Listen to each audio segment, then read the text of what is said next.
welcome to a special sport edition of UNM News. Today the show is joined by Lobo beat writer Liam Cary-Eaves as well as J.R. Oppenheim, the assistant sport editor for the Daily Lobo.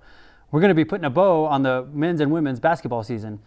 Liam, I'd really like for you to maybe summarize and wrap up how you felt and how the fans felt with the Lobos women's season this year. Oh, I mean, Lobo fans, it was heartbreaking all season long. They could not finish, no matter if they had the lead all game, leading at halftime, it didn't matter. They could not seem to pull it out at the very end of the game. In the last 5 minutes, everything collapsed.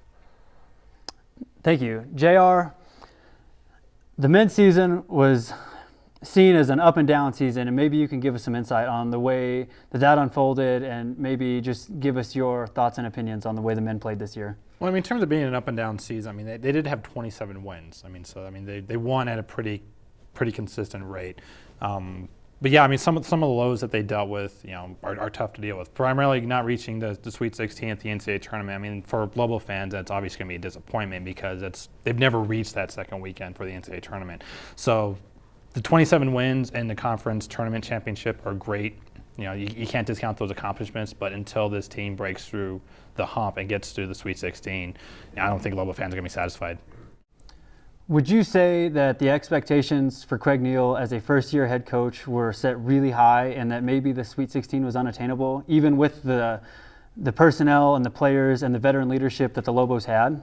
I'm not necessarily sure that it was unattainable for Craig Neal to be able to break through that plateau. He's been around the program the entire 6 years that Steve Alford was here.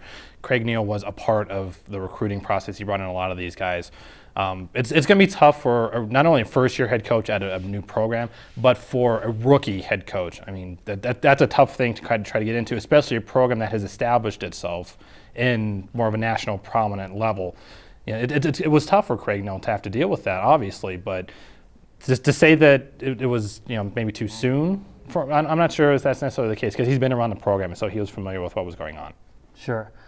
Liam, I'd like to know maybe about the youth and the quality of the players that the women's team had, and maybe you can talk about their chemistry and how long they've played together, and maybe if that led to some of the challenges that they faced in the past season. Absolutely. They are a young team, and every team goes through the injury, being plagued by injuries. But they have two graduates, Sarah Hallis and Diva Vaughn, that will be definitely missed. But they're such a good young squad that next year the expectations are going to be even higher for that squad. Well, let's talk about the Mountain West Tournament. The neat thing about the Mountain West Tournament is it always offers a team that's not supposed to make the big tournament an opportunity to advance. Tell me how the women's team fared in that. Absolutely. Playoffs everyone starts at 0-0. Everyone's on the same playing field, and then what had plagued them all season long, finishing games. It came back to haunt them, and they even in the playoffs in the Mountain West Tournament, it was just they could not come out with a win late in the game. Now, JR, you had the opportunity to cover the tournament live from Las Vegas. You did a lot of live tweeting. If I'm not mistaken, you got a bunch of new followers on Twitter.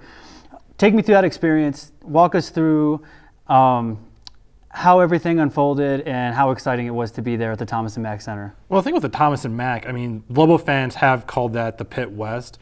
And if I was a UNLV fan, I would take offense to that. This is their gym. They do a really good job. The NCAA tournament people do a really good job of making it a neutral court. They cover up all the references to UNLV. They make them take down the banners, everything. So they actually tried to make it the most to make it a neutral site. But it's still their home court at UNLV. But the UNM fans travel. It's unbelievable how much they travel. It's really hard to argue with the whole Pit West attitude that Lobo fans bring to Las Vegas because so many fans show up. And so, just for the Lobo games, it's almost as electric an atmosphere as it is at the Pit.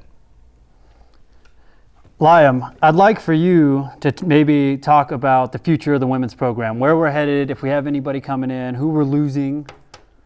Well, like I said before, Diva Vaughn and Sarah Hallis are going to be huge losses, graduating seniors. but there are a lot of promising upcomers. Alexa Chavez is a walk-on, and she has developed a role where the team is, the youth of the team is going to be able to compete at a very high level. Awesome. Thank you very much. JR, we've got a little bit of time left here, and I want to cover the 3 big men that the Lobos have lost this year, and maybe the future of the program, maybe a potential starting 5, or whose team is it going to be next year?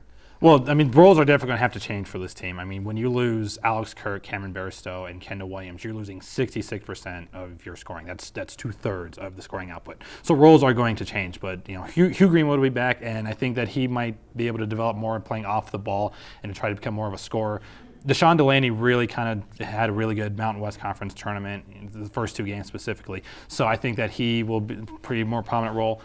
Cullen Neal, although I know a lot of fans are hard on Cullen Neal because, I mean, he's coach's son. He's an Albuquerque product. He does some goofy things sometimes. He plays kind of an erratic game, but he was the top scorer off the bench. So he's really going to be used more from 3-point range. And so I think that with some of the recruits coming in, Joe Furstinger, Xavier Adams, a transfer formerly from Oñate High School. I think he's come from a junior college in Arizona, a guy by the name of Tim Jacobs. He's going to be in, and he might be able to be a transfer. He can be in the role, but they're going to have to change some roles with this team. I mean, losing 2/3 of the offense is going to be pretty painful. All right, gentlemen, really appreciate you coming out today. Really looking forward to your coverage next year and the seasons to come. For UNM Sports, I'm Michael Burt, and thank you for watching.